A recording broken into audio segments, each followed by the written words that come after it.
Nah, buat teman-teman nih yang mungkin udah masuk ke dalam dunia cyber security gitu ya, buat teman-teman yang sudah pernah itu mungkin ada nggak ya? Coba aku pengen lihat nih.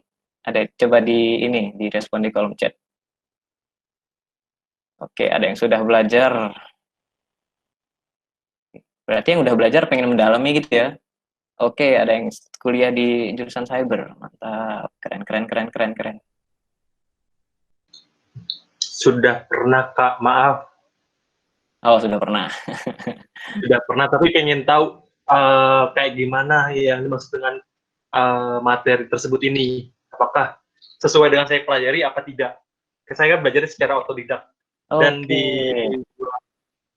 coding, dunia coding itu ada satu instansi yang mengadakan seminar. Mhm, mhm. Saya udah ikut training, terus sudah mencoba-coba, tapi saya belum berani nih untuk meng-attack ke yang lain, ke perusahaan lain atau kemana gitu. Oke. Ngeri undang-undang ITE. Nah, oke, Makanya, oke, oke. tangkep mampus kita. Baik, baik, baik. Wah, mantep ya ini Mas Ucok ya. Wah, mantap-mantap pengalamannya. Mungkin ya ini sih kita kan belajar cyber security juga, ilmunya yang kita dapat tuh buat ini ya, buat jangan buat yang ke arah sana istilahnya, nggak sampai melanggar undang-undang ITE atau apa. Yang penting kita tahu ilmunya dan implementasinya tuh nggak ke arah yang negatif lah. Kita bisa gunakan banyak cara kok, dan implementasi dari cyber security sendiri pun tidak hanya menuju ke arah sana. Tapi seru sih memang ya cyber security ya. Oke, oke, oke, oke. Baik. Karena sudah masuk ke 19.20 dan waktunya memang untuk sesi materi, jadi untuk Mas Jo gimana? Udah persiapan atau apa? Udah matang ya semua ya? Oke, Coba oke, cek siap. sound dulu. Siap ya? Oke. Kedengaran suara saya? Aman-aman tuh. Jelas kok, Mas. Oke, oke, siap. Oke, baik. Karena Mas Nuja sudah ready dan teman-teman udah nungguin juga nih. Jadi kita masuk ke dalam sesi materi. Silakan Mas Jo untuk memberikan pemaparan mengenai cyber security. Silakan Mas. Udah kelihatan belum layar saya? Udah kelihatan. Slide-nya Jelas kelihatan Mas. jelas? Sudah. Jelas Mas, jelas. Oke, siap. Sudah Mas. Oke, kita mulai ya. Selamat malam buat teman-teman sekalian. Terima kasih sebenarnya buat Coding Studio dan Dunia Coding buat kesempatannya untuk saya menyampaikan materi ini. Nah, jadi saya mau cerita dulu nih. Kita semua kan tahu kan kalau di Indonesia ini teknologi itu telat beberapa tahun dibanding luar negeri. Nah, jadi kalau kita tahu kemarin ada kejadian besar, contohnya Twitter yang masif hacking dan lain-lain, di Indonesia itu belum sampai tahap itu. Dan sekarang mulai sampai ke situ. Nah, jadi sekarang itu belum telat kalau kalian mau belajar cyber security. Saya bakal ngejelasin sekarang prospek cyber security yang ada di Indonesia. Jadi kalau kalian ada pertanyaan, kalian bisa catat dulu. Nanti di akhir saya menjelaskan bakal ada sesi question and answer gitu. Kalian tanya aja, kalian ketik aja, nanti bakal difasilitasi oleh moderator untuk Q&A-nya gitu. Oke, kita langsung masuk ke materinya ya. Nah, jadi pertama itu kita bakal ngebahas tentang keadaan cyber security di Indonesia. Kita tahu di tahun 2020 sendiri terjadi kebocoran data yang memiliki sentimen data yang sangat besar. Kalau misalkan ini saya ambil data yang kejadian dari bulan Januari sampai awal Agustus. Yang terbaru, baru banget kemarin ya. 2 atau 3 hari yang lalu, Tempo.co sama Tirto mengaku berita mereka itu platformnya dihack oleh orang-orang yang tidak bertanggung jawab untuk menggiring opini publik kayak gitu. Jadi di sini saya udah ambil 4 kasus yang besar banget di Indonesia. Yang pertama itu adalah kejadian di Tokopedia. Kita semua tahu, jadi di Tokopedia ini kebocoran data di mana utamanya itu ada 15 juta data pengguna yang bocor. Ternyata yang ngejual data ini belum ngerilis penuhnya. Ternyata penuhnya itu ada 91 juta data user yang bocor. Nah, dari user-user ini masih ada beberapa yang menggunakan enkripsi password yang tidak aman, yaitu MD5. Mungkin kalian udah pada belajar kalau SQL injection bisa dapat password MD5. MD5 itu kan hash, itu one way ya. Jadi maksudnya one way itu apa sih? Jadi kalau enkripsi sama hash itu bedanya, kalau enkripsi itu kalau kayak kalian jadiin satu bentuk, habis itu bisa dibalikin ke bentuk asli. Sedangkan kalau hash itu satu bentuk, cuma bisa dijadikan satu bentuk lainnya, nggak bisa di reverse balik ke yang awal. Tapi kenapa MD5 ini udah obsolete? Karena ada namanya rainbow table. Rainbow table itu artinya kalian nyoba ngebuat table semua kemungkinan kombinasi yang bisa. Misalkan kalian buat A, MD5-nya apa, AA, MD5-nya apa, dan seterusnya. Jadi MD5 ini udah obsolete, di mana kalau password kalian di save dalam bentuk MD5, berarti kemungkinan besar penyerang ini tahu password kalian dalam bentuk plain text atau bentuk yang bisa dimengerti oleh manusia, yang bisa kita baca lah tulisannya kayak gitu. Nah, yang kedua ini juga baru banget ya, nggak sampai 1 bulan yang lalu, itu kebocoran data di platform Kementerian Kesehatan, di mana hacker ini ngejual 230.000 data hasil rapid test yang ada di Indonesia.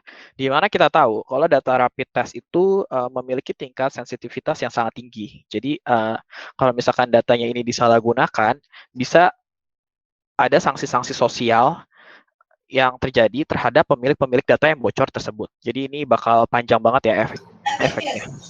Berikutnya itu ada Credit Plus. Kalau Credit Plus ini menurut saya yang paling sentimen sih ya. Gara-gara seperti yang kita tahu, kalau kalian daftar ke peer-to-peer lending, ke pinjaman online, pinjol, nah kalian tuh disuruh foto KTP kalian, habis itu foto kalian selfie bersama KTP kalian, foto kartu keluarga kalian, nomor emergency kontak kalian, dan lain-lain. Di mana kalau data ini diambil oleh penyerang dan disalahgunakan, itu bisa digunakan untuk hal-hal yang sangat-sangat negatif. Misalkan data kalian dipakai untuk mengambil pinjaman ke pinjol-pinjol lainnya atau disalahgunakan. Misalkan kalau kalian punya tahu, sekarang itu banyak penipu yang suruh transfer duluan, dia cara meyakinkan pembelinya adalah mengirim KTP dan foto dia bersama KTP. Nah, kalau data kalian di Credit Plus ini bocor, bisa jadi kalian disalahgunakan juga datanya kayak gitu. Nah, yang keempat ini adalah Bineka. Ada kebocoran 1,2 juta data pengguna ini tahun ini juga ya. Sebenarnya ada juga Bukalapak dan lain-lain. Cuma ini 4 yang utama aja yang saya pengen bahas. Jadi ini secara teknikal kebocoran datanya pure karena kesalahan dari mereka. Ada kesalahan dari sistemnya. Tapi ada juga tipe-tipe serangan yang bukan menyerang sistem, tapi menyerang orang. Targetnya adalah cyber awareness yang kurang dari orang-orangnya. Ini saya kutip ya. Yang pertama sama kedua adalah kejadian di Indonesia. Sedangkan yang ketiga ini adalah kejadian di luar negeri ya, di global. Yang pertama ini insider attack di Telkomsel, kebocoran data dari Bapak Denny Siregar. Mungkin kalian tahu ya, ada satu account Twitter yang ngebocorin data tentang punya Bapak Denny Siregar ini. Responsnya adalah Bapak Denny Siregar ini lalu menuntut Telkomsel tentang kebocoran data. Respon dari Telkomsel adalah bersama Kementerian Kominfo, dia melakukan cyber forensik, ngelihat logging. Begitu dilihat loggingnya, terdapat satu orang yang mempunyai otorisasi atau security clearance di level tertentu bisa mengakses seluruh data pengguna. Dan dia membocorkan data Bapak Denny Siregar ini ke orang pihak-pihak yang menyalahgunakannya, yang tidak bertanggung jawab.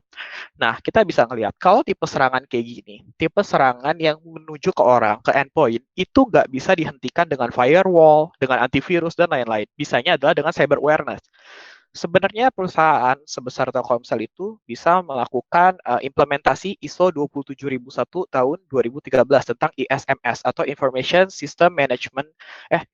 Security Management System, di mana di situ terfokus membahas bagaimana seseorang itu diberi otorisasi untuk mengakses data biar tidak disalahgunakan, pengolahan data, dan lain-lain. Tujuannya untuk mencegah kejadian kayak gini, kayak gitu. Yang kedua ini adalah kasus Grenfell di store di Tokopedia. Jadi kasus Grenfell ini mungkin nggak terlalu terkenal ya, nggak banyak kalian yang tahu. Cuma kalau kalian baca di forum-forum, kalian aktif, pasti kalian tahu kasus ini. Jadi saya bakal ceritain aja kasusnya dari segi teknikal ya. Jadi ada salah satu staff di toko Grenfell ini jualan handphone di Tokopedia. Tiba-tiba satu hari dia ditelepon sama orang yang mengaku dia dari Tokopedia, social engineering namanya. Nah, habis itu supervisor dia udah ngomong ke dia, ini adalah tidak penipuan, tutup aja teleponnya. Cuma dia ngomong orang itu meyakinkan dan gak minta data-data. Cuma nanya, gimana omset penjualan, gimana nama, gak mencurigakan, kayak gitu. Tanpa disadari, sebenarnya, mungkin kalian juga udah pada sadar ya, sekarang ini kita itu gak pakai password lagi. Kalau login ke email, login kemana, pasti pakai OTP. Kalian harus pakai handphone kalian, masukin OTP yang di SMS, atau buka aplikasi Gmail di tempat kalian pencet login, atau nggak pencet angka yang di random. Pokoknya intinya menggunakan OTP. Jadi ada 3 level autentikasi, yaitu adalah what you know, what you have, and what you are. Nah, kalau yang dulu itu what you know, yaitu passcode. Misalkan kombinasi dari 6 digit password HP kalian atau password kalian itu. Yang kedua itu what you have. What you have itu yang sekarang di fase kita, yaitu kita punya HP buat OTP. Yang ketiga itu what you are. What you are itu kayak sidik jari dan lain-lain kayak gitu. Nah, karena kita lagi di tahap yang kedua yang menggunakan OTP, jadi kita bisa login menggunakan OTP. Dan tanpa dia sadari, ternyata login Tokopedia itu bisa menggunakan OTP yang dikirim ke WhatsApp. Nah, jadi apa hubungannya login Tokopedia, WhatsApp, sama social engineering di telepon? Jadi hubungannya adalah kayak gini. Waktu dia di telepon di social engineering, diajak ngobrol, sehingga kalau ada orang yang mencoba telepon ke nomor telepon yang akan bilang kalau dia itu lagi on call, tanpa kita sadari, kalau misalkan ada OTP yang masuk, itu bakal masuk ke voicemail kita. Mungkin di sini kita nggak tahu ya, sebenarnya itu di Indonesia itu ada voicemail. Jadi kalau kita lagi on call, ada orang yang mau ninggalin pesan, itu bakal masuk ke voicemail kita. Nah, voicemail kita itu, seluruh voicemail, passwordnya itu default. Jadi kalau misalkan kalian tahu cara mengakses voicemail, kalian bisa mengakses voicemail siapa aja, nomor telepon siapa aja. Nah, orang yang menyerang ini tahu kelemahan itu. Jadi dia nelpon ke staffnya, begitu dia coba login ke Tokopedia, WhatsApp kirim OTP. Nah, OTP-nya ini masuk ke voicemail. Voicemailnya diakses, dia mendapatkan akses ke WhatsApp tersebut. Lalu di WhatsApp tersebut ada OTP login Tokopedia. Nggak sampai beberapa menit kemudian atau 1 jam kemudian, uang ratusan juta di akun Tokopedia itu udah hilang. Nah, terus waktu di follow up kasusnya, ternyata Tokopedia bisa membuktikan kalau kesalahan itu bukan berada di dia, beradanya itu di endpoint dari pemilik toko ini. Kayak gitu. Nah, kalau mungkin kesalahan di Tokopedia adalah polisinya ya, di mana dia baru daftarin rekening kok bisa langsung ditarik uang sebanyak itu tanpa ada batas waktu menunggu gitu-gitu. Nah, kalau yang ketiga ini bukan di Indonesia ya lah, ini internasional maksud saya. Jadi ada Twitter insider attack di mana kita tahu Twitternya Joe Biden, Twitternya Elon Musk, Twitternya pokoknya masih banyak banget orang yang kehack. Jadi gimana sih tata cara penyerangannya? Jadi kalau Twitter insider attack ini setelah diteliti, itu karena social engineering. Jadi misalkan kalian kerja di satu perusahaan itu pasti punya platform internal buat mengelola data, buat connect ke database dan lain-lainnya. Kita itu ada jenis serangan ke endpoint yang sangat-sangat tajam. Itu namanya spear mail phishing. Jadi kalau kalian tahu cara kerja email itu kita mengirim header dan mengirim konten. Jadi sebenarnya kita itu bisa ngirim email atas nama siapapun. Misalkan saya punya atasan, namanya Mr. A. Kalau penyerang tahu atasan saya namanya Mr. A, dia bisa ngirim email atas nama Mr. A, dan itu bakal masuk ke inbox saya sangat-sangat meyakinkan. Tinggal kalau misalkan di perusahaan itu di bawahnya itu biasa ada kop email, nah gitu-gitu yang kita perhatikan untuk mengetahui apakah itu benar atau tidak. Nah, jadi kalau di insider attack ini, jadi orangnya itu diikutin, diketahui orang-orang yang bersangkutan sama dia, lalu penyerang ini mengirim email atas nama orang yang dia tahu, meminta akses ke platform internal. Akhirnya dia dapat akses ke platform internal, dia bisa ngeakses semua akun yang ada di Twitter. Ini Bitcoin scam terbesar yang pernah terjadi di dunia ya, ratusan juta dolar hilang. Dan waktu diteliti, ternyata otak di balik ini adalah orang umurnya masih belasan tahun, kayak gitu. Jadi ini yang lebih berbahaya. Mungkin kalau misalkan sekarang kita tahu hacking di film-film itu berbahaya ya. Cuma sebenarnya lebih berbahaya itu adalah social engineering dan insider attack, di mana targetnya itu endpoint. Targetnya itu adalah orang yang memiliki cyber awareness yang kurang gitu, yang nggak terlalu aware sama serangan-serangan cyber. Oke, sekarang kita ngebahas ya kalau di Indonesia sendiri ini keadaan cyber security-nya itu kayak gimana sih? Nah, jadi menurut data IDCRT itu adalah Indonesia Security Incident Response Team on Internet Infrastructure. Pada tahun 2018 tercatat ada 232 juta serangan cyber. Terus berdasarkan penelitian Frost and Surveillance yang punya Microsoft, kerugian yang disebabkan dari attack terhadap Indonesia ini mencapai 478,8 triliun. Itu angka yang besar banget ya. Itu pun tahun 2018, waktu bandwidth masih rada mahal. Bandingin sama sekarang, yang bandwidth itu berangsur-angsur lebih murah, kayak gitu. Nah, habis itu banyak juga kayak perusahaan-perusahaan itu udah mulai melek tentang cyber security. Contohnya PT Pindad. Mungkin kalian semua tahu PT Pindad. Oh, yang ngebuat alat-alat tempur di Indonesia, yang ngebuat tank Maung, yang ngebuat senjata, dan lain-lain. Nah, PT Pindad aja, yang notabene adalah perusahaan militer terbesar di Indonesia, dia memulai membuka service cyber security karena dia sadar shifting domain perang itu sudah terjadi. Domain perang itu nggak bakal kayak konvensional kayak dulu ada pesawat perang datang ke kita dan lain-lain. Lebih berbahaya kalau serangan cyber diarahkan ke infrastruktur kritikal negara. Contohnya, kalian mungkin ingat pada tahun 2019 terjadi blackout, masif blackout di Pulau Jawa. Nah, yang disalahkan adalah pohon sagon. Tapi kalau kalian baca-baca beritanya sekarang, polisi, habis itu BSSN, Badan Cyber dan Sandi Negara, dan lain-lain, telah melakukan cyber forensik. Apakah serangan ini merupakan serangan cyber atau bukan? Waktu Bapak Presiden mengunjungi kantor PLN besoknya, Bapak Presiden juga didampingi oleh salah satu petinggi BSSN. Nah, ternyata setelah saya baca-baca paper research dan lain-lain, jadi PLN itu menggunakan namanya Skanda.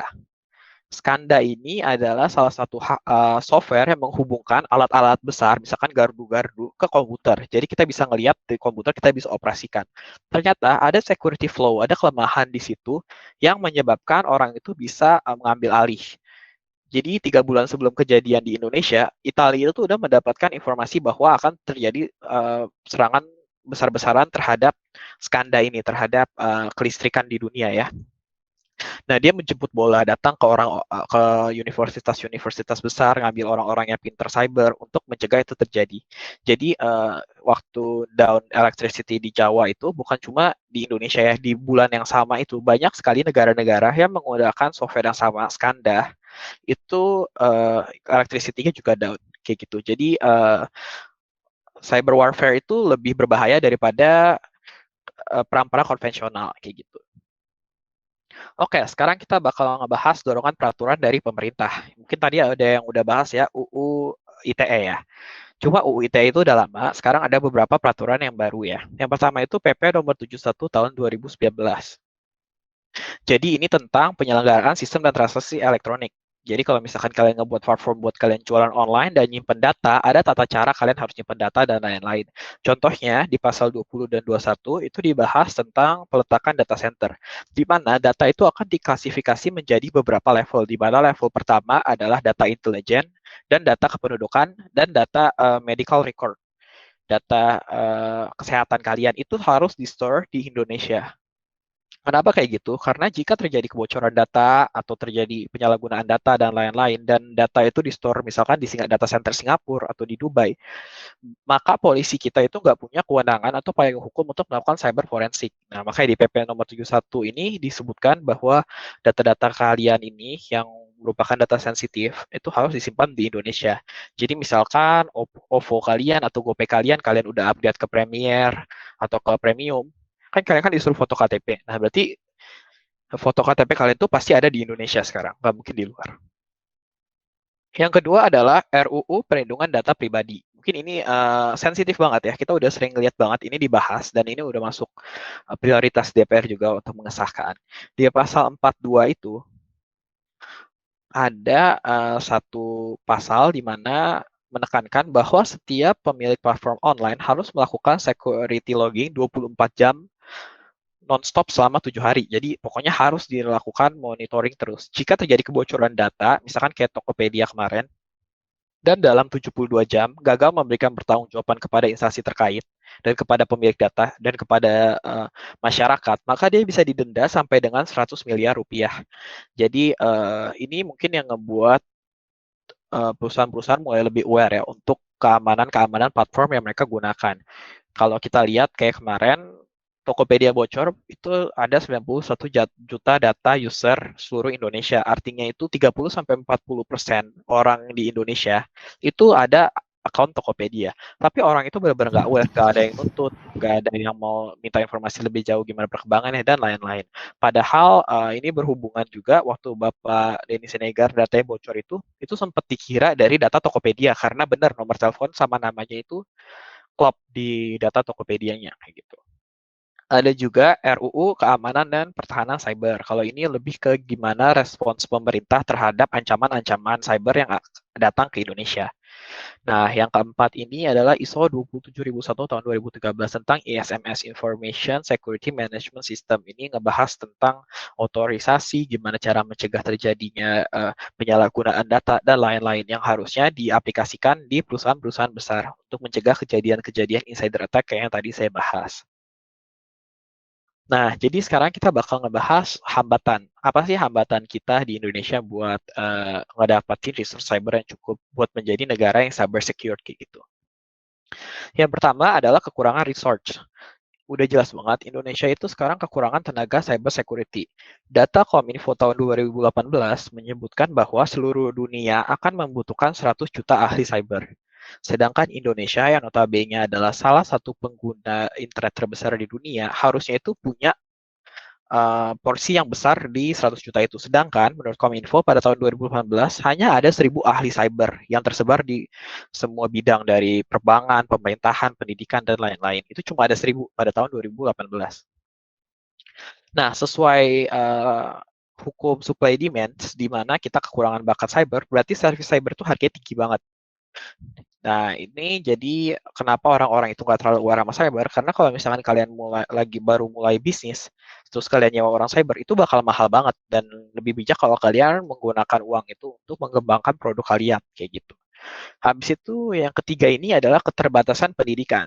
Tadi saya lihat ya, ada yang mahasiswa cyber security juga. Saya juga mahasiswa cyber security, salah satu angkatan pertama ya, di BINUS. Nah, kita bisa tahu kalau misalkan pendidikannya itu benar-benar terbatas banget. Kalau di angkatan saya, itu dibatasi hanya 70 orang. Setelah 70 orang kuota terpenuhi, cuma boleh masuk IT. Cyber nggak boleh lagi. Karena dosennya itu sangat-sangat terbatas. Terus, harganya pun mahal banget pendidikan cyber itu. Misalkan kalian mungkin udah pada tahu CEH, Certified Ethical Hacking. Nah, itu harganya kalau kalian kursus dari nol itu bisa 20 jutaan. Itu pun cuma untuk non-technicalnya. Seperti yang kita tahu, cyber itu banyak sekali percabangannya. Jadi kalau satu ilmu aja 20 juta itu bakal mahal banget sih. Habis itu mungkin kalau yang technical banget, kalian tahu OSCP ya, yang ngebuatnya itu Offensive Security, itu yang ngebuat Kali Linux. Nah, itu lebih mahal lagi, bisa 20 sampai 30 juta sampai lulus. Itu cuma satu sertifikasi. Padahal sertifikasinya itu ada banyak banget. Dan mereka itu full bahasa Inggris, di mana mungkin nggak banyak orang yang mengerti istilah-istilah technical banget di cyber atau di IT yang menggunakan bahasa Inggris. Jadi itu juga merupakan salah satu hambatan. Yang terakhir adalah hambatannya adalah rendahnya awareness. Jadi orang awam itu tidak menganggap cyber security atau cyber attack itu sebagai satu ancaman yang real. Mereka cuma menganggap itu sesuatu yang mereka nonton, yang ada di TV, yang ada di film yang mereka nonton. Padahal itu real banget dan semua orang bisa menjadi targetnya. Contohnya nih, saya kasih contoh yang sangat simpel. Kalian semua tahu Gojek, tahu OVO kan? Nah, kalian tahu nggak, misalkan kalian pakai BCA, misalkan saya tahu nomor telepon, misalkan Mas Abdul, saya tahu nomor telepon Mas Abdul, saya masukin ke M-Banking, lalu saya virtual account, saya masukin 7001, plus nomor telepon Mas Abdul, nama lengkap Mas Abdul itu muncul. Mau nggak ngisi ke sini? Nama lengkapnya kayak gini, nah kayak gitu. Itu contoh rendahnya awareness di cyber di Indonesia. Jadi bisa aja kalau saya niat nipu, saya melakukan OSIN menggunakan yang tadi saya jelaskan menggunakan M-Banking, saya mendapatkan nama lengkap Mas Abdul. Lalu saya telepon, halo ini Bapak Abdul bla bla bla bla bla sesuai nama lengkapnya. Nah, pasti Mas Abdul mungkin mulai mikir, wah kok dia bisa tahu nama lengkap saya? Padahal itu data yang bisa semua orang dapatkan kayak gitu. Jadi benar-benar awareness-nya itu rendah banget. Oke, berikutnya ini saya bakal ngebahas tentang segitiga yang ada di cyber, yaitu people, process, and technology. Nah, jadi ini adalah 3 pilar cyber, di tengahnya ini adalah cyber secure threats. Jadi kalau misalkan kita bisa nyampe ke 3 tahap ini, kita bakal mendapatkan keseimbangan keamanan cyber yang tinggi. Yang pertama itu adalah people. People itu cyber hygiene. Contohnya cyber hygiene itu apa? menggunakan password kombinasi huruf kecil, huruf besar, angka, dan simbol. Nah, ini contohnya biar account dia nggak gampang jebol. Habis itu ada juga awareness, ada juga rights and procedures. Misalkan kalau kalian pengen connect ke platform internal, kalian harus pakai VPN untuk mencegah man in the middle attack kayak gitu. Ada juga authorization control, ini berhubungan sama RBAC atau role based access control ya, di mana bakal dibuat peraturan bahwa orang yang ini cuma boleh mengakses informasi ini dan seterusnya. Ada juga physical security. Physical security ini kalau kalian di kantor-kantor, misalkan angkutan publik, nah mungkin kalian tahu ya, kalau misalkan kalian ke toilet, kalian harus nge-lock laptop kalian dan lain-lain. Ada juga teknologi. Teknologi ini antivirus, firewall, IPS dan IDS. Ini intrusion prevention system and intrusion detection system. Ada juga testing, bisa penetration testing, bisa integration testing dan lain-lain. Nah, ada juga proses. Kalau proses ini sistem management, policy and procedure, sama security audit untuk menjamin proses menuju cyber security itu terjalin. Nah, di sini kita bisa ngelihat banyak banget poin-poin yang ada di cyber security. Dan di setiap poin ini bakal ada pekerjaannya masing-masing. Kayak gitu. Misalkan security audit, berarti kalian bisa jadi security consultant. Kalau misalkan cyber hygiene sama awareness, kalian bisa jadi cyber security instructor atau trainer gitu. Misalkan kalian ngebahas right and procedure atau authorization control, maka kalian bisa menjadi information security analyst kayak gitu. Berikutnya saya akan menjelaskan jenis-jenis pekerjaan yang ada di cyber security. Di sini cara ngelihatnya adalah kayak gini. Jadi kalau yellow team ini adalah anak IT. Yellow team ini anak IT. The coders, architect, the builders, oke. Jadi yang ngebuat coding secara fungsional, dia fokus kepada fungsional coding yang dia hasilkan. Misalkan ngebuat e-commerce, dia fokus loginnya berhasil, cepat, datanya bagus, gitu-gitu. Habis itu ada juga yang cyber security banget, itu dua. Yang satu red team, yang satu blue team. Red team ini adalah offensive security, blue team ini adalah defensive security. Lalu sisanya ini adalah gabungan. Contohnya adalah green team. Green team itu gabungan dari yellow sama blue team. Orange itu yellow sama red. Purple itu blue sama red, kayak gitu. Nah, sekarang saya bakal jelasin dari red team sama blue team dulu. Red team adalah offensive security. Contoh pekerjaannya adalah pen tester. Jadi kalian bakal dapet job di mana kalian disuruh nyobain keamanan dari website-website klien kalian. Kalian bakal berpikir sebagai penyerang. Kalian coba nyerang itu website secara terus-menerus. Coba eksploitasi itu secara terus-menerus. Lalu kalian kasih mereka written report hasil dari tes kalian. Habis itu kalian bakal ngasih apakah ada data yang bocor. Habis itu kalau kalian tahu ada CVSS kalkulator buat ngecek apakah kebocoran data ini seberapa berbahaya. Habis itu kalian juga kasih kayak rekomendasi buat perbaikinya kayak gitu. Kalau blue team atau defensive security, dia fokus kepada mitigasi serangan. Jadi dia bakal ngebuat infrastruktur protection. Dia bakal kayak misalkan kalau website ini bocor hanya di website ini, nggak boleh ada pindah ke website lain. Padahal di satu server yang sama gitu.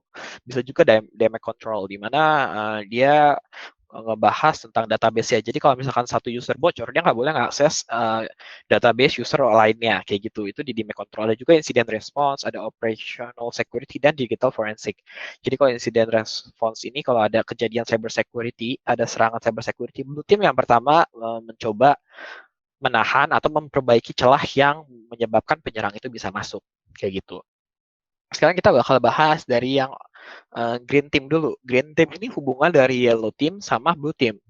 Yellow team yang ngebuat, blue team ini defensive security. Di sini kita lihat ada digital forensic. Jadi green team ini kayak gimana sih? Green team ini adalah yang ngebuat standarisasi agar yellow team, anak-anak IT itu tahu apa aja sih yang dibutuhkan blue team kalau terjadi kebocoran data. Contohnya, misalkan blue team kan butuh digital forensik. Digital forensik berarti memerlukan data, memerlukan logging, memerlukan monitoring, kayak gitu kan. Dia bakal request ke yellow team bahwa loggingnya harus ada ini, harus ada ini, harus ada ini. Biar kalau ada kebocoran data apapun, blue team itu gampang untuk nyari tahu tentang kebocoran data terjadi di mana, impact-nya di mana, dan lain-lain. Kalau orange team ini adalah gabungan dari yellow team dan red team. Red team itu pengetahuan sebagai penyerang, yellow team itu pembuat. Jadi red team ini misalkan tahu ada SQL injection karena yang pertama itu nggak disanitize, yang kedua itu nggak dibind paramnya. Nah, orange team ini bakal memperbaiki coding-coding yang dibuat yellow team agar memenuhi standar-standar dasar. Biar red team ini nggak terlalu mudah masuk ke platform yang dibuat kayak gitu. Kalau misalkan Blue Team dan Red Team, gabungannya itu adalah Purple Team. Kalau ini mereka berbagi informasi ya, mereka saling nyerang, saling defense. Ini bukan tim yang seterusnya ada ya. Ini ada jika dibutuhkan aja. Kalau misalkan mereka mau fixing, mau buat rekomendasi gitu-gitu. Ada juga White Team. Kalau White Team ini yang lebih ke non technical ya. Ini kan semua technical. Ada juga White Team yang nge-analyze logistik, management, compliance dan lain-lain. Ini ada quotes yang bagus banget. There are only two types of companies, those that have been hacked and those that will be. Ini di quotes ini saya ambil dari Robert Mueller, dia itu FBI Director tahun 2012. Nah, ini adalah job list-nya. Jadi kalau misalkan kalian masuk cyber security, nggak usah mikir, oh saya bakal nge-hack website ini, saya bakal nge-hack website itu, saya bakal ngambil database, saya bakal jadi black hat, nge-hack kartu kredit, nggak ada kayak gitu-gituan.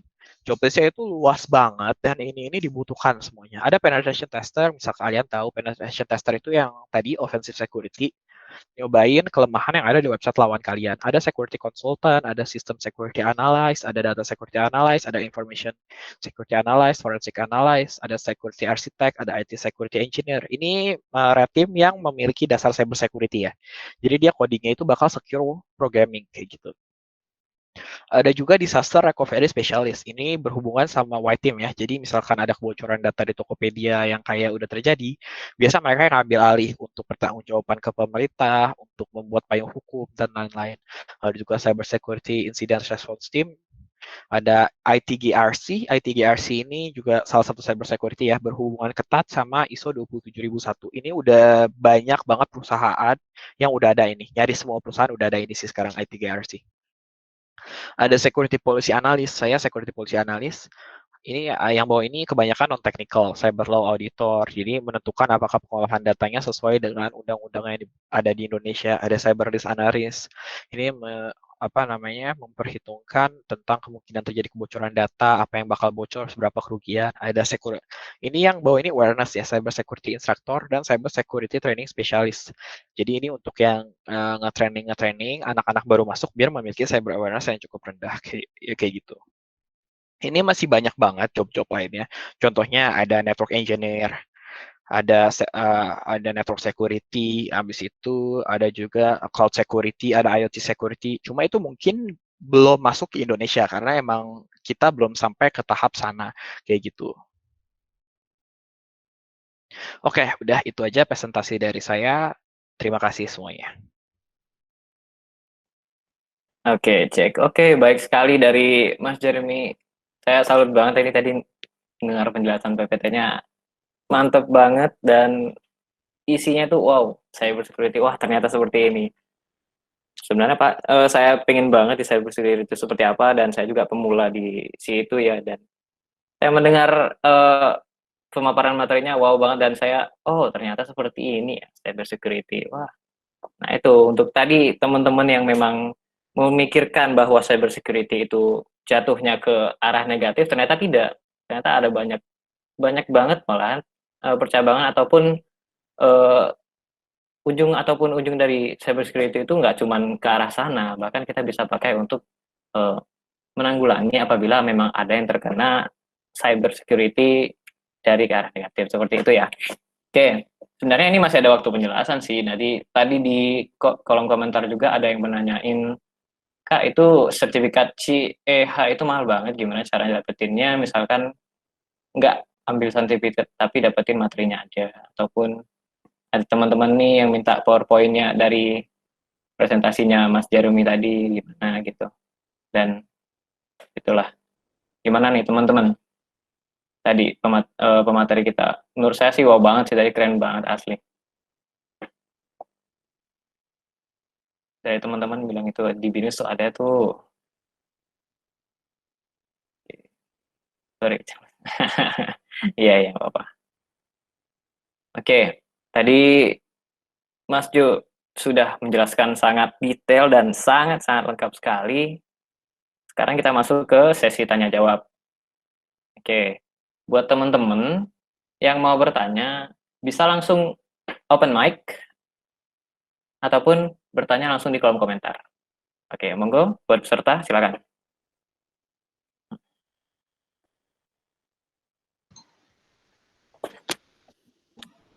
Tadi Kak nanya itu gimana cara dapetin set materinya C itu tanpa harus ngambil C. Soalnya C itu mahal sekali sampai 20 jutaan. Oke, kalau CEH ya, Certified Ethical Hacking ya. Ya, saya udah tertarik di bidang itu. Kalau CEH itu lebih ke non praktikal ya, dia itu lebih ke teori-teori pengetahuan di cyber security. Sebenarnya kalian bisa sih cari kursus-kursus, cuma masalahnya itu bahasa Inggris, Mas. Di Udemy atau di mana itu harganya nggak terlalu mahal, paling ratusan ribu. Kalau emang mau ilmunya. Tapi kalau saran saya pribadi, kalau emang tujuannya mau ngambil ilmu di cyber, coba ambil OSCP. OSCP. Nah, OSCP ini lebih mahal, lebih susah, tapi dia itu nggak ada expired date. Jadi kalian nggak perlu nggak retake tesnya secara terus-menerus. Nah, kalau misalkan latihannya pun lebih mudah, kalian bisa coba ikutin Hack the Box dan banyak-banyak gratis lainnya. Cuma emang waktunya untuk investasi waktu emang lebih banyak sih. Tapi kalau kembali ke pertanyaannya, kalau CEH mau dapat ilmunya, bisa cari di Google sih. Misalkan ada namanya, pokoknya kalian cari aja soal-soal CEH yang udah pernah ada. Cuma kebanyakan teori kalau itu, gitu Mas.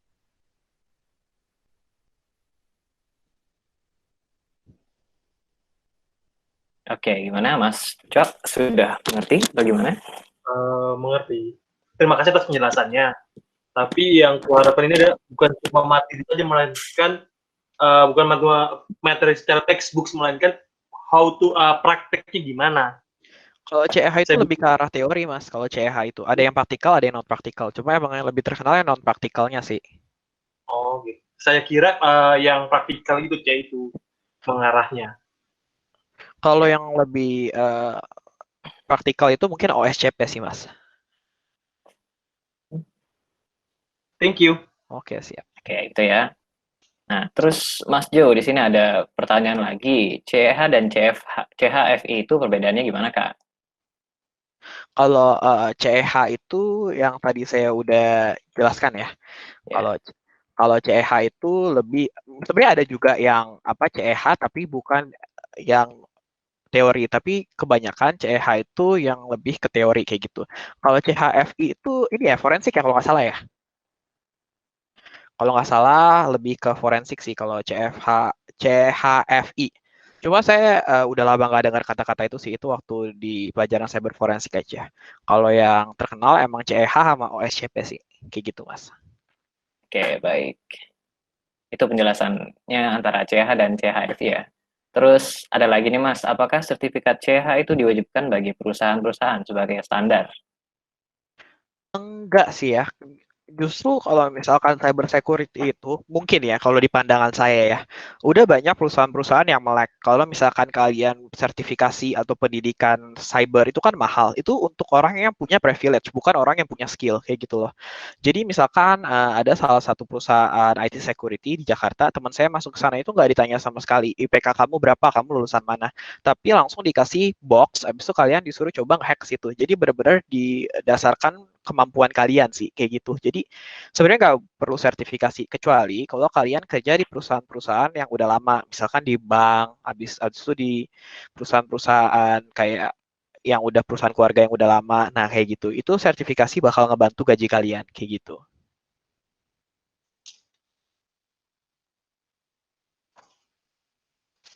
Itu ada yang harus dikuasai untuk belajar.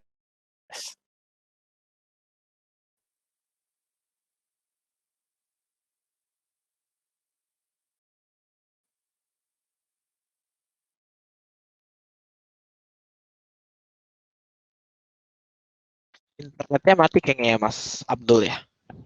Ya, cek.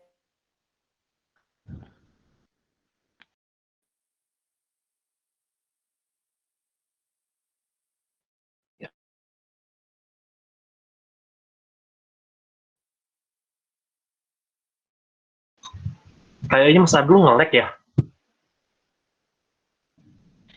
Ya kayaknya Mas Abdulnya lagi putus-putus. Kita tunggu dulu ya. Anjir. Mungkin kalau Nah, ada yang cek. pertanyaan. Oh ya udah balik Mas Oh Abdul. ya udah, oke. Oke, maaf ya tadi sedikit gangguan. Nah, terus tadi ada yang nanya nih Mas di kolom komentar, buat pemula yang ingin belajar cyber itu kira-kira basic yang dikuasain itu apa aja ya Mas? Gitu. Cyber itu luas banget ya. Ada web hacking, ada reverse engineering, ada binary exploitation di CTF. Yang kalian ikut CTF pasti 3 hal itu tahu banget. Tapi ada juga banyak-banyak jurusan lain. Misalkan ada cyber law, habis itu yang non technical kayak gitu ya. Ada juga security analyst kayak saya dan lain-lain.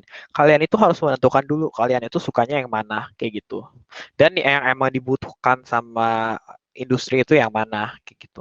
Setelah itu kalian bisa mulai cari-cari informasi.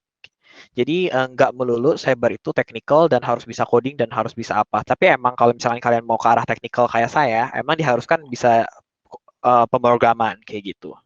Iya, CTF capture the flag.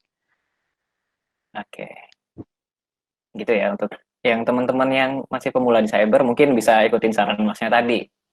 Nah, terus dari Mas Arya itu next webinar kira-kira ada materi network security nggak ya? Oh, untuk next webinar teman-teman bisa polling ya, bisa hubungin ke dunia coding langsung. Kalian sebenarnya pengen webinar tuh apa aja sih? Ataupun kalian pengen ngikutin webinar apa materinya yang kalian inginkan. Dan itu bakal jadi pertimbangan buat dunia coding untuk membuat webinarnya. Jadi kalian ngomong aja ke dunia coding buat next webinar itu mau bikin seperti apa gitu.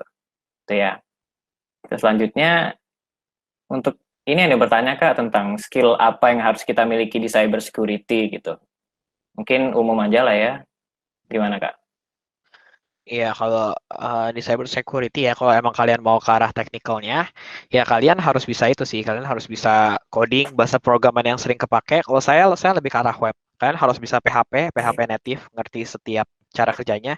Terus kalau tools-tools itu pakai Python, udah pasti pakai Python. Saya bisa Python, bisa Ruby, bisa apa, tapi kalau emang untuk paling dasar, paling aman itu belajar Python sih, sampai benar-benar paham banget Python. Gara-gara tools-tools juga, misalkan kalian lihat exploit DB atau nggak CVE, kebanyakan POC-nya, proof of concept-nya juga menggunakan bahasa programan Python, kayak gitu. Oke, itu ya buat yang dasar-dasar lainnya yang kita kuasai untuk cyber security awal gitu. Untuk pertanyaan selanjutnya nih ada 2 pertanyaan nih Mas dari Jovial Furazi. Yang pertama, apa hubungan kerugian serangan cyber security dengan harga bandwidth yang semakin murah? Dan yang kedua itu ada forum-forum yang disaranin buat ikut mendalami cyber security kira-kira apa ya gitu. Monggo Kak, silakan. Oke, pertanyaan pertama hubungannya kerugian serangan cyber security dengan harga bandwidth yang makin murah ya. Itu hubungan yang tidak langsung. Jadi contohnya itu semakin murah bandwidth, semakin banyak orang yang menggunakan internet kayak sekarang.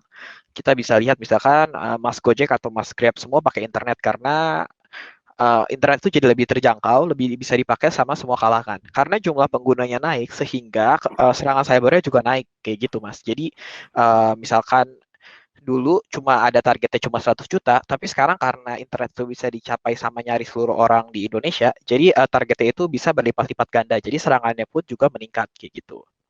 Kalau forum yang disarankan buat mendalami cyber security ya, sebenarnya banyak sih. Kalau misalkan kalian mau dasar banget, mungkin kalian ikutin yang ada di Facebook sih. Tapi kalian jangan cari yang hacking-hacking yang aneh-aneh ya. Emang tujuannya untuk pembelajaran.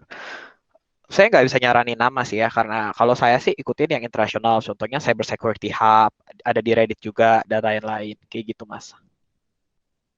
Oke, jelas ya, jelas banget malahan.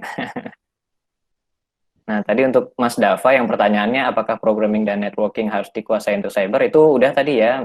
Untuk programmingnya itu bisa menggunakan Python dan networkingnya juga tadi udah dikasih tahu. Terus untuk Mas Aldri itu ada kalau ikut seminar CH itu worthy nggak sih kalau buat magang dan melamar kerja?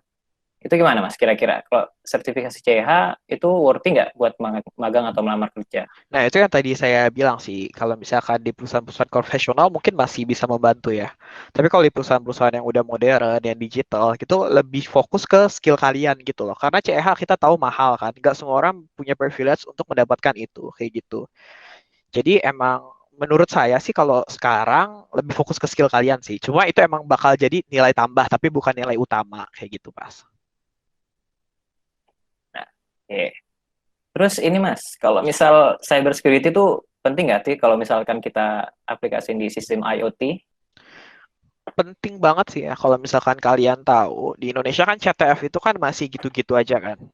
Kalau misalkan di luar negeri itu CTF itu udah benar-benar semua hal bisa dihack, lampu kalian bisa dihack. Kalau kalian lihat ada namanya Max, itu dia bisa ngehack lampu di bandara, bisa ngehack lampu jalanan diijoin semua dan lain-lain. Itu kan termasuk IoT kan, itu penting. Cuma emang Indonesia porsinya belum sampai situ kayak gitu. Tapi penting dan kalau kalian nonton ada satu channel YouTube namanya Live Overflow. Ada namanya real life hacking yang di Chinese. Itu dia ngehack mobil. Mobil kan ada IoT kan, ada GPS, auto drive dan lain-lain. Itu dia ngejelasin gimana auto drive mobil bisa kalian belokin kalau kalian berhasil masuk ke sistem itu mobil kayak gitu-gitu. Itu sangat-sangat penting, tapi mungkin belum sekarang untuk di Indonesia kayak gitu. Oke, wow. Penting juga ya. Itu jawaban dari pertanyaan dari Mas Syahril ya. Nah, ini mungkin ada yang pengen tahu juga nih, Mas Anan pengen tahu orang yang udah jago di Indo, adakah yang terkenal, Bang? Mungkin, Banyak banget mas nah itu. orang Indo. Ada yang ini ya, yang udah ngehack satelit itu, saya lupa namanya. Ada juga Bapak Yohanes, kalau kalian tahu websitenya yohan.s. Saya kirim di chat ya. Ini bagus banget, dia ini jago banget. Di situ dia ngejelasin gimana dia nge-reverse Apple Watch, gimana dia ngehack Gojek, gimana dia ngehack dan orangnya ini humble banget, ini jago banget. Ada juga kalau di masalah teknikal itu dulu di BINUS juga namanya Ko Abdil. Nah, Ko Abdil ini juga jago banget. Dia sampai dia dapat banyak banget bug. Dia dapat MVP di Bukalapak, habis itu kemarin dia dapat bug di GitLab dan lain-lain. Udah banyak banget sekarang. Kayak gitu. Nah, itu mungkin beberapa orang ya baru dikit banget yang dijelasin Mas Jo. Mungkin teman-teman bisa explore lagi. Sebenarnya banyak sih. Yang saya ketahui pun ya kalau tingkat di cyber security Indonesia itu nggak kalah loh sebenarnya. Coba aja dah dicek. Coba aja explore lagi ya. Kemudian di pertanyaan selanjutnya tadi dijelaskan Tokopedia terkena hack encrypt MD5. Jadi untuk password baiknya pakai apa ya Mas? Gitu. Kalau saya saranin pakai Bcrypt sih. Mungkin kalau kalian yang coding PHP udah tahu ya Bcrypt ya. Jadi saltnya itu random. Jadi kemungkinan buat dibuat rainbow table-nya itu sangat-sangat kecil kayak gitu, Mas. Oke. Nah, terus ada lagi nih pertanyaan dari Mas Agil nih. Misal kita ikut kelas cyber security dari coding studio dan kita sendiri belum pelajari bahasa PHP dan Python, apakah masih bisa untuk mengikuti kelas cyber security, Mas? Kalau misalkan di coding studio, kelas yang saya ajarkan itu lebih ke arah ini sih, seperti yang saya bilang sebelumnya, kan cyber security itu banyak banget kan bidangnya kan. Nah, kalau misalkan di kelas di coding studio itu, saya fokusnya itu nge-explore semua bidangnya. Jadi kita saya nggak ngajarin di situ buat tools atau ngajarin cara SQL injection gimana, tapi lebih ke kita cicipin semua bidangnya kayak gitu. Misalkan web exploit, saya contohin SQL injection kayak gimana, RCE kayak gimana, XSS kayak gimana, kayak gitu. Abis itu nanti di reverse engineering, saya contohin kalau misalkan cara kita nge-crack tools itu gimana, kayak gitu-gitu sih, Mas. Jadi emang masih dasar banget kalau emang udah punya pengetahuan di cyber, itu nggak terlalu worth it buat ikutin. Mungkin nanti kita bakal lebih nge-explore lebih jauh. Kalau udah ke PHP dan Python, ini kan lebih ke web exploit kan, itu mungkin nanti bakal ada kursusnya sendiri, kayak gitu, Mas. Oke, seperti itu ya buat pertanyaan yang tadi. Ada satu pertanyaan lagi nih. Kalau ethical hacking itu biasanya belajar apa ya, Mas? Ethical hacking itu sebuah istilah ya. Jadi kalau kita misalkan, mungkin kalian tahu book bounty ya, itu ada namanya ethical hacking. Nah, ethical hacking ini tata cara gimana kita melakukan hacking. Contohnya, kalian nggak boleh nge-disclosure sebelum dilakukan patch. Kalian cuma boleh ngelapor ke beberapa orang, nggak boleh nyebarin. Abis itu, kalian nggak boleh ngeeksploitasi sampai batas-batas tertentu. Kayak gitu sih, Mas, dia itu. Oh, Sesu- berarti ethical hacking itu kayak kode etik ya, istilahnya yang Ya, benar-benar. Jadi, larangan-larangan dan batasan gitu ya. kita melakukan hacking, melakukan percobaan mengambil alih, tapi kita punya etika-etika tertentu biar nggak merugikan si pemilik server tersebut. Kayak gitu, Mas. Oke, baik sekali. Ngerti, paham, paham, paham, paham. Kita ngomongin cyber security dari tadi ada dari Mas Fadil nih, berasa main watchdog, gila ya. Malah kalau di watchdog itu kita bisa sampai hack lampu taman dan sampai bisa ngehack mobil orang dan HP orang sekaligus gitu ya, sampai yang terowongan buatannya kita bisa ngehack juga ya. Nah, Itu di luar kira-kira di luar bakal negeri emang mas bisa, Mas. nah, oh bisa ya, oke. Tuh. Tapi kalau di Indonesia kan maksudnya lampu merah pun juga masih manual, apa masih manual ya. Kita nggak bisa hacking kalau itu ada di sistem gitu loh Mas. Ya kan? Iya, iya, betul, betul. Asik juga ternyata ya, oke.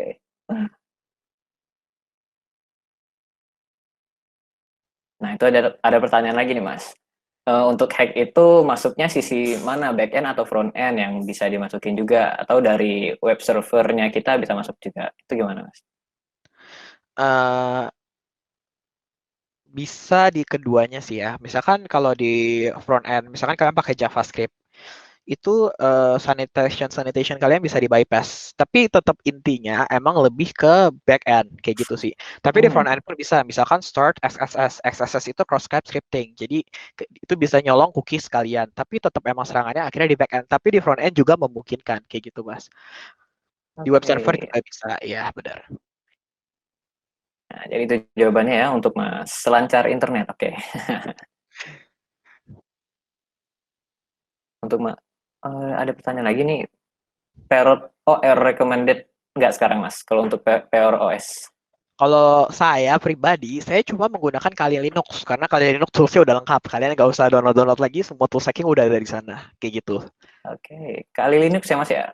Iya benar Kali Linux. Oke, oke, oke, oke, oke. Nah, tuh ada yang nanyain, Mas. Kalau melanggar kode etik apa akibatnya, Mas? Jadi kalau kalian tahu, sebenarnya di UU ITE itu di pasal 30 ayat 1, setiap orang dengan sengaja atau tanpa hak melawan hukum mengakses komputer atau sistem elektronik milik orang lain dengan cara apapun dan tanpa persetujuan pemiliknya, itu bisa dikenakan pidana ya itu ya. Nah, jadi kalau misalkan orang itu merasa terganggu sama kalian, gara-gara misalkan kalian menemukan bug malah kalian expose, itu bisa aja kalian dituntut kayak gitu, Mas. Kalau kalian tahu, sebenarnya udah ada payung hukum buat kalian melakukan bug bounty, yaitu VDVV. Itu uh, program dari BSSN ya.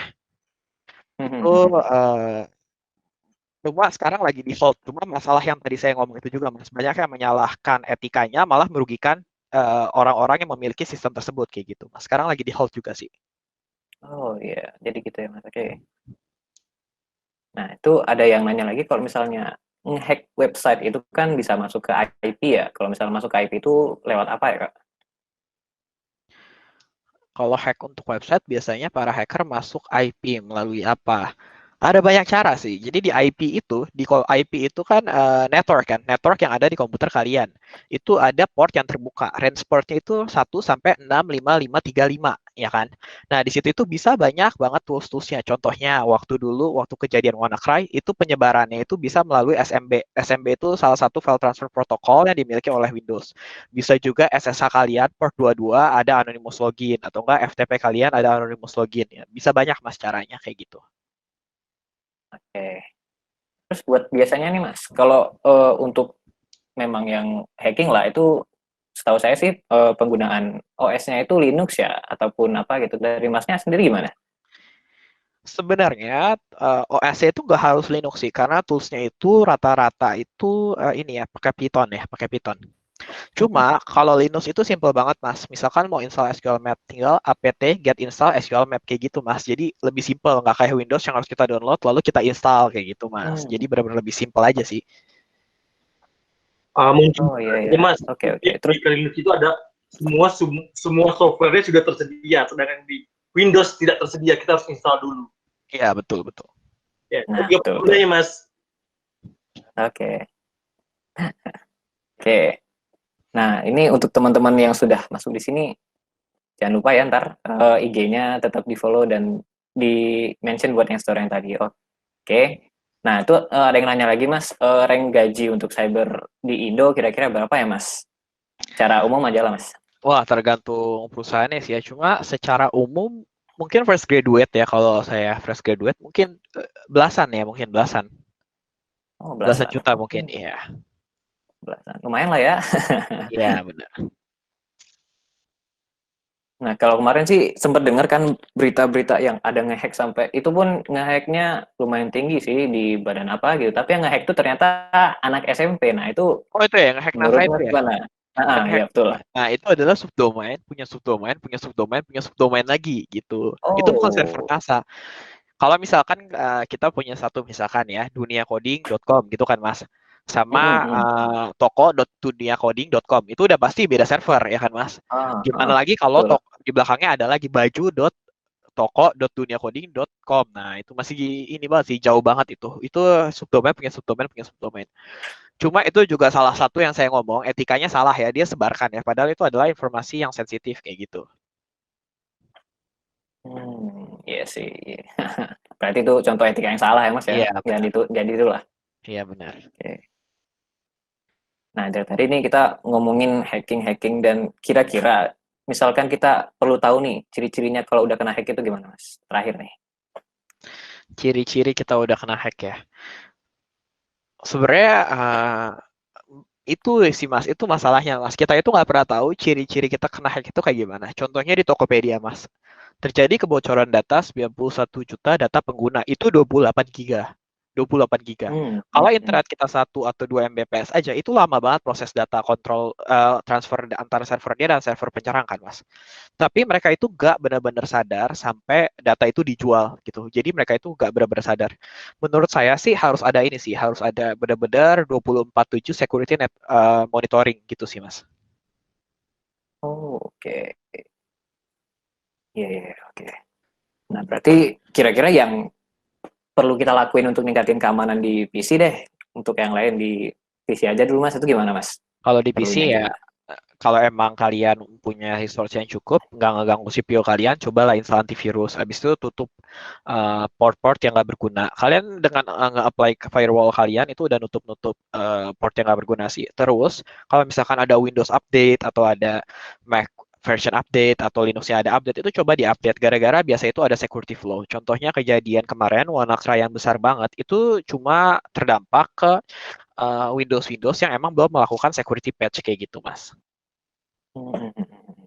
Oke, berarti tingkatin firewall dan kira-kira memang pakai antivirus ya, yang antivirusnya yang terpercaya ya, bukan yang Iya, abal-abal yang kita tahu seperti apa gitu ya. iya betul, Mas.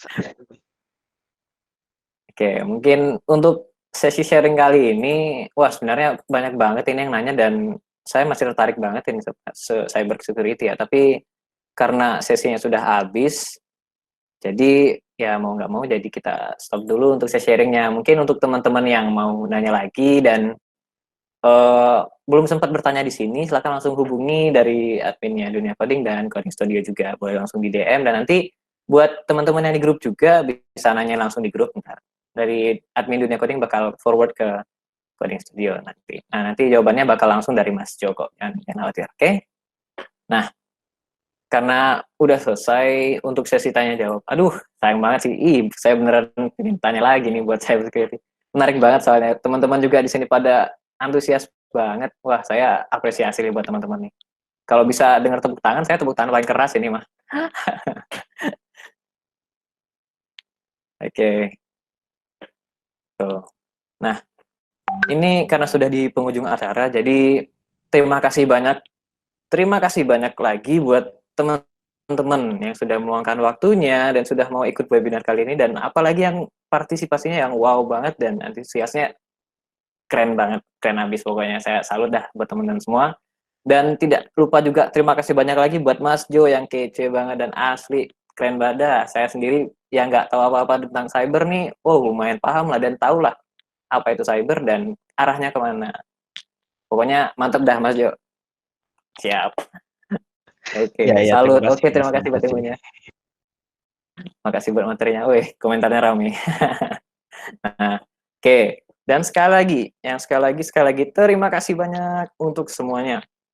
Untuk peserta yang sangat sangat sangat interaktif dan antusiasnya tinggi sekali. Untuk Mas Jo yang penjelasannya keren banget, cool dah. Dan untuk kolaborasi kita dengan Coding Studio juga. Baik, sangat baik sekali. Nah, oke, sebelum kita tutup, aku pengen ini nih, teman-teman bisa open cam nggak? Nanti tak screenshot, bakal jadi dokumentasi. Boleh ya, boleh ya. Ayo open cam aja dah, open mic-nya nggak usah, open cam aja. Gimana? Saya, yo. Ayo dong, open cam dong, ayo.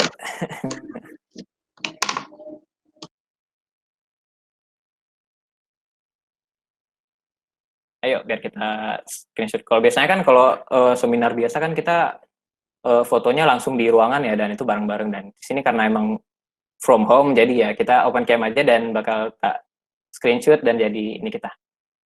Jadi dokumentasi. Oke. Gimana teman-teman?